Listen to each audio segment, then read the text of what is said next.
Good morning mga kasweetheart. Ngayon magluluto ulit ako. Ayan, meron akong press na sahasa. Ayan po, magluluto naman ako ng pangat.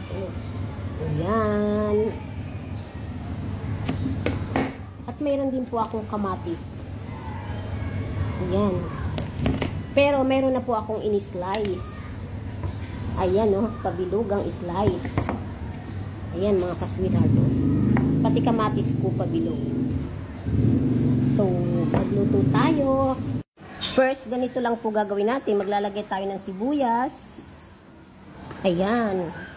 Sa ilalim, lalagay natin yung sibuyas. Tapos, kamatis. Ayan, mga kasweetheart.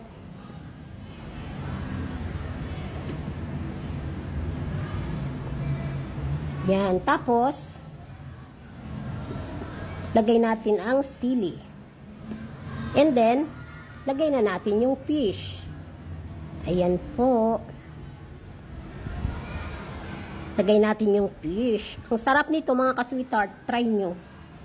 Try nyo pong lutuin sa inyong mga home. And then, next ulit natin yung kamatis sa ibabaw.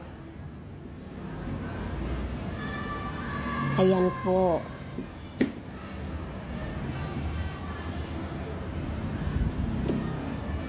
Ganyan lang, mikos-mikos lang. And then more sili again.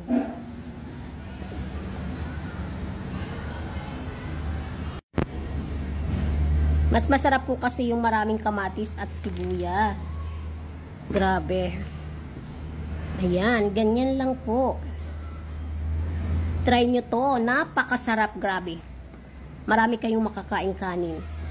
And then, maglagay po tayo ng sampalok mix. Ayan po mga kasweetheart. Pero wag namang marami ha.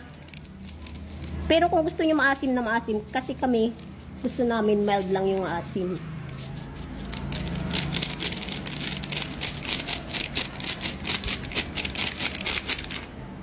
Ayan, kasi yung aking yung aking sinigang mix yung tira lang. Tapos po lagyan natin ng asin.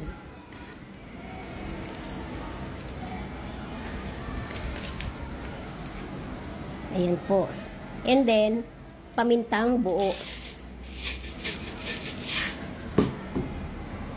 Saka po, kunting Ajinomoto. Ayan, ganyan lang mga kasweetheart And then, lagyan natin ng 1 glass water. Ayan.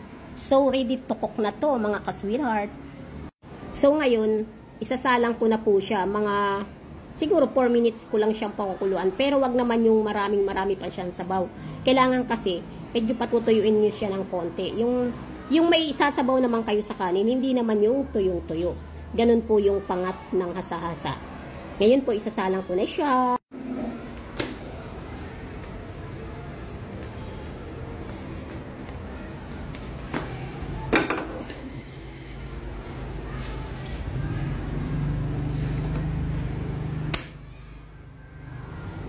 Yan, nakasalang na siya.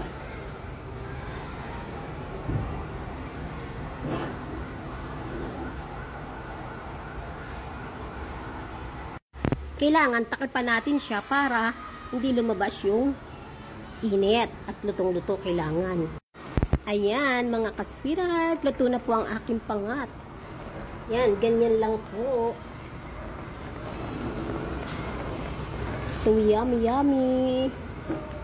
Papatayin ko po muna to kasi luto na, mamaya pa kami kakain. Niluto ko lang ng maaga. Ayan lang po, ganyan lang po yung pagpapangat. So yummy. Ayan yung medyo malapot yung sabaw niya Ayan, thank you for watching. Done.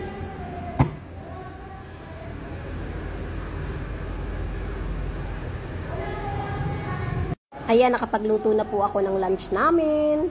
So, pero mamaya pa po kami kakain. Niluto ko pa lang para naka-ready na kasi aalis po sila ng maaga, yung driver. So, kailangan ng lutuin ng maaga. Kaya, thank you for watching. Kung gusto niyo pong gayahin, napakabilis lang. Bye mga ka-sweetheart. Bye-bye. Ayan, kakain na po yung gwapo naming driver. Ayan.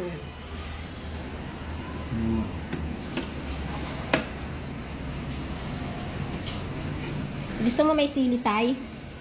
Si babaw. Sabaw. Ito si babaw. Ayan. Ayan. Kain ka na tay. May sili. Gusto daw niya yung may sili, oh. Yan, ganyan lang po. Mga ka-sweetheart. Mauna nang kumain yung driver kasi aalis sila.